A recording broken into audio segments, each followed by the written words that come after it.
Halo semuanya, perkenalkan nama saya Iftita Rahmatika. Saya merupakan dosen dari Program Studi Teknik Lingkungan, Departemen Teknik Sipil dan Lingkungan, Fakultas Teknik Universitas Indonesia.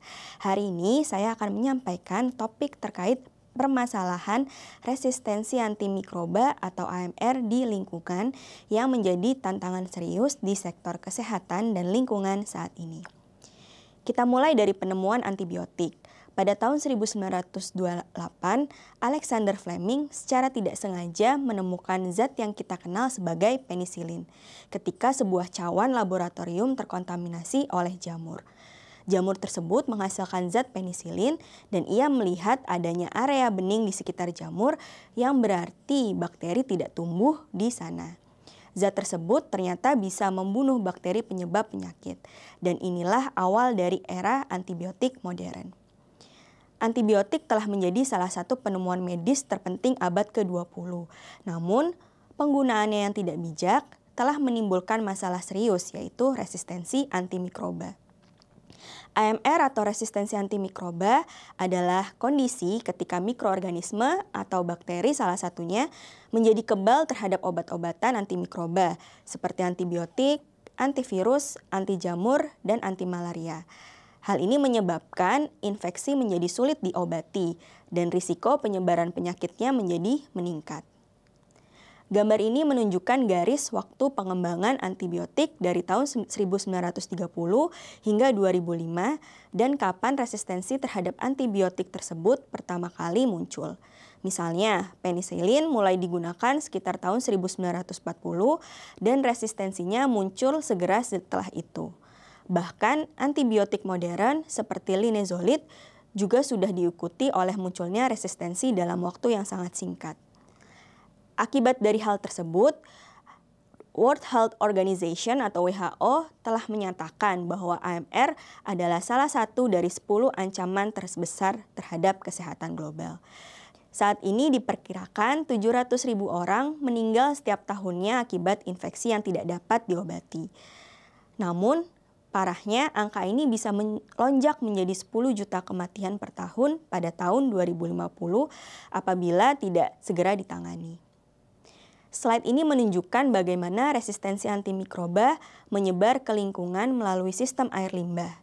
Dengan WWTP atau instalasi pengolahan air limbah dikenal sebagai titik kritis atau hotspot. Pertama, baik manusia maupun hewan dapat mengembangkan bakteri resisten setelah mengonsumsi antibiotik. Pada manusia, ini bisa terjadi karena penggunaan antibiotik yang tidak tepat. Pada hewan, antibiotik juga sering digunakan dalam peternakan dan bakteri resistensi bisa terbentuk di saluran pencernaannya. Bakteri resisten ini kemudian menyebar ke lingkungan melalui limbah rumah sakit, limbah rumah tangga, maupun limbah rumah potong hewan. Limbah dari berbagai sumber ini berkumpul di instalasi pengolahan air limbah atau WWTP atau juga dapat langsung menyebar ke lingkungan tanpa adanya pengolahan. Air limbah dan WWTP merupakan tempat bertemunya bakteri dan juga antibiotik, sehingga kondisi ini mendorong terjadinya transfer gen resistensi antar bakteri dan menjadikan WWTP sebagai hotspot dari bakteri dan gen resisten. Dari sini, bakteri dan gen resisten bisa menyebar ke berbagai jalur lingkungan. Bisa melalui rius air limbah yang digunakan untuk air irigasi yang kemudian dapat mencemari tanaman dan tanah.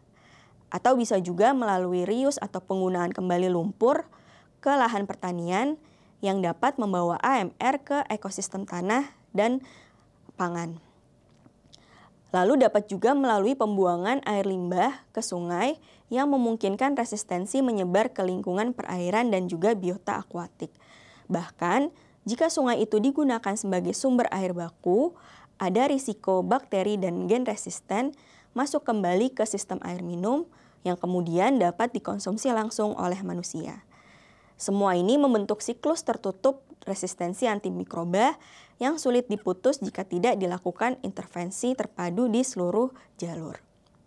Untuk mengatasi tantangan ini, kita perlu pendekatan lintas sektor atau multisektoral atau dikenal sebagai One Health Approach. Surveillance atau pemantauan AMR perlu dilakukan secara terintegrasi yang melibatkan 3 sektor utama, manusia, hewan, dan lingkungan. Indonesia juga sudah memiliki rencana aksi nasional pengendalian AMR tahun 2020 sampai 2024. Salah satu target pentingnya adalah mengurangi prevalensi bakteri penghasil ESBL yang merupakan salah satu indikator penting AMR di lingkungan sebesar 10% dari 16% menjadi 6% pada tahun 2024. Ini merupakan langkah besar yang mencerminkan komitmen nasional untuk ikut serta dalam pengendalian AMR. Setelah penjelasan saya, dapat kita simpulkan bahwa AMR adalah ancaman nyata yang berkembang lintas batas, dari rumah sakit ke lingkungan, dari hewan ke lingkungan, dan sebaliknya. Solusinya tidak bisa dilakukan oleh satu sektor saja. Kita butuh kolaborasi lintas disiplin dan lintas sektor, termasuk peran penting dari lingkungan. Dengan pemantauan terpadu dan kebijakan yang kuat, kita dapat memperlambat penyebaran AMR dan menjaga efektivitas penggunaan antibiotik untuk generasi yang akan datang. Terima kasih.